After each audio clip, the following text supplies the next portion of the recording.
தொழில் அதிபர்னு ஒரு என்டர்பிரினர் ஆகணும்னு சொன்னால் அதில் நீங்கள் ஒரு கம்ப்ளீட்னஸ் ஆகணும்னு சொல்கிறாங்க. மெனி சக்ஸஸ்ஃபுல் பீப்புள், வெற்றியாளர் நீங்கள் பார்த்தீங்கன்னா என்ன சொல்கிறாங்கன்னா, ஒரு அளவுக்கு நீங்கள் ஸ்கில் இருக்கணும். எந்த தொழிலும் செய்யணும்னு சொன்னால் கூட அந்த தொழிலை பற்றி உங்களுக்கு அட்லீஸ்ட் ஒரு 15 to 20% ஒரு அளவுக்கு உங்களுக்கு தெரியணும். நிறைய தெரியணும்னு அவசியம் இல்லை, ஒரு அளவுக்கு உங்களுக்கு தெரியணும். அது மட்டும் இல்லை, இன்னும் ரொம்ப முக்கியமான பகுதி நீங்கள் அடுத்து பார்த்தீங்கன்னா இந்த பேசுகிற முறை. நீங்கள் ஒரு விஷயத்தை நீங்கள் ஒருத்தர் எடுத்து சொன்னீங்கன்னா அது ரொம்ப தெளிவாக இருக்கணும், குழப்பமாக இருக்கக்கூடாது, சந்தேகமாக இருக்கக்கூடாது. ஸோ கிளியராக அந்த எஃபெக்டிவ் கம்யூனிகேஷன் சொல்லுவாங்க, அந்த பகுதியை நீங்கள் பார்க்கணும். அடுத்து பார்த்தீங்கன்னா என்னை பொறுத்தளவு இதெல்லாம் ரொம்ப முக்கியமான பகுதி, நீங்கள் கொஞ்சம் கவனிக்க வேண்டியது. அடுத்து ஒரு நிர்வாகம்னு சொல்கிறாங்களே, மேனேஜ்மெண்ட். நெட்வொர்க்கிங்ன்றது ஜஸ்ட் ப்ராடக்ட் சேல்ஸ் பண்ணுறது மட்டும் கிடையாது. நீங்கள் ஒரு நல்ல மேனேஜ்மெண்ட் ஸ்கில் ஒரு அளவுக்கு உங்களுக்கு தெரிஞ்சே ஆகணும். அட்லீஸ்ட் ஒரு 20 to 30% உங்களுக்கு தெரியணும்.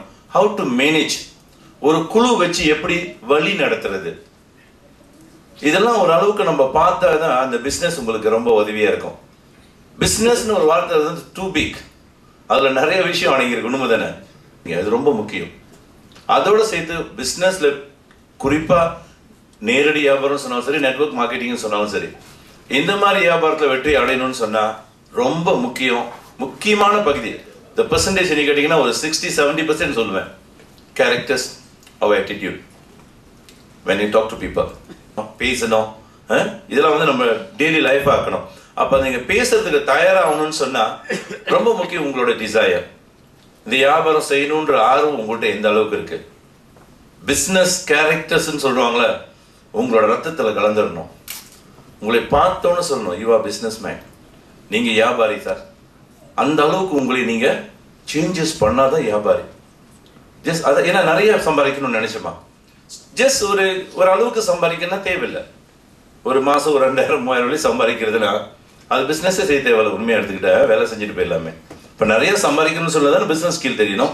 அடுத்து பார்த்தீங்கன்னா பேசுறது, சொன்ன மாதிரி தான் ஸ்கில். உங்களுக்கு ஒரு 3 மாதம் இருப்பீங்க, 6 மாதம் இருக்கிறீங்க இந்த பிஸ்னஸில், நீங்கள் பேசுகிற முறை வந்து ஆளுங்களுக்கு பிடிக்குதான்னு பாருங்கள். பிடிக்கலைன்னா பிடிக்கிற மாதிரி பேசி ஆகணும். இப்போ மனுஷனாக இருக்கும்போது நம்ம மனுஷனுக்குள்ள அந்த பிடிப்பு எப்படி இருக்கணும், சாலிட்டாக இருக்கணும். ஸோ அந்த எண்ணம் நம்மகிட்ட ஆழமாக இருக்கணும். அப்போ தான் இந்த பிஸ்னஸ் செய்யும்போது ரொம்ப சுலபமாக ரொம்ப ஈஸியாக செய்ய முடியும். அது மட்டும் இல்லை, வியாபாரம்னு வந்துட்டாலே அந்த சேலஞ்சஸ் அங்கே காத்துக்கிட்டு இருக்கு. எப்படி நீங்கள் ஓவர் கம் பண்ண போறீங்க, ஒவ்வொரு சிச்சுவேஷன் நீங்கள் எப்படி டேக்கிள் பண்ணுறீங்க. ஒரு சூழ்நிலை இருக்குது, ஒரு சிக்கலான ஒரு சிச்சுவேஷன் இருக்குது, ஹவ் யூ ஓவர் கம். அந்த ஓவர் கம் பண்ணுறதுலாம் ரகசியமே அடங்கி இருக்கு. நம்ம என்ன நினைக்கிறோம், அதெல்லாம் ஒரு பிரச்சனையாக பார்க்குறோம். சில பேர் ரிஜெக்ட் பண்ணுற, சில பேருக்கு அப்படி கோவம் வந்துடும். Actually wrong. அது ஒரு situation, how you tackle the situation, அதாங்க பிஸ்னஸ். ஸோ இது வந்து ஒரு நேச்சுரல் ஹேபிட்டாக நீங்கள் டெய்லி லைஃப் மாதிரி கொண்டு போகணும். அதான் நோ ஹாவ்னு சொல்லுவாங்க. ஒரு பிஸ்னஸில் வந்து it's not about products, it's the people.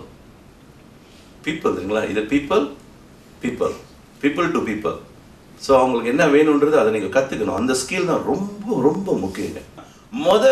ஒரு வியாபாரத்துக்கு முன்பு நீங்கள் என்ன நினைக்கணும், உங்ககிட்ட இருக்கிற பலம் என்ன, இது ரொம்ப முக்கியம். உங்களுக்கு தெரியணும்.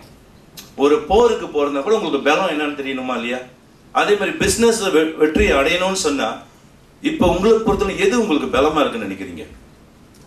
உங்ககிட்ட இருக்கு, இந்த ஐட்டம் ரெடியா இருக்கு, அது எக்ஸ்ட்ரா நான் வந்து ட்ரைனிங்லாம் போக தேவையில்லை, ஐ ஆல்ரெடி ஹேவ். தெரியுங்களா? அது தெரிஞ்சாதான் ரொம்ப ஈஸியா இருக்கும். நிறைஞ்சு இருக்கு, நம்ம பார்க்கறதே இல்லை. சரிங்களா? அண்டர்ஸ்டாண்டிங் கேள்விப்பட்டிருக்கீங்களா? Understanding, yes, that is your strength, உங்கள் எனர்ஜி. சில சூழ்நிலையை அண்டர்ஸ்டாண்ட் பண்ண தெரியணும். அண்டர்ஸ்டாண்டிங்கே இல்லைன்னா எப்படி பிஸ்னஸ் பண்ணுறது? அடுத்து பார்த்தீங்கன்னா பாராட்டுதல், இதெல்லாம் நம்மளோட பலம் பாருங்க.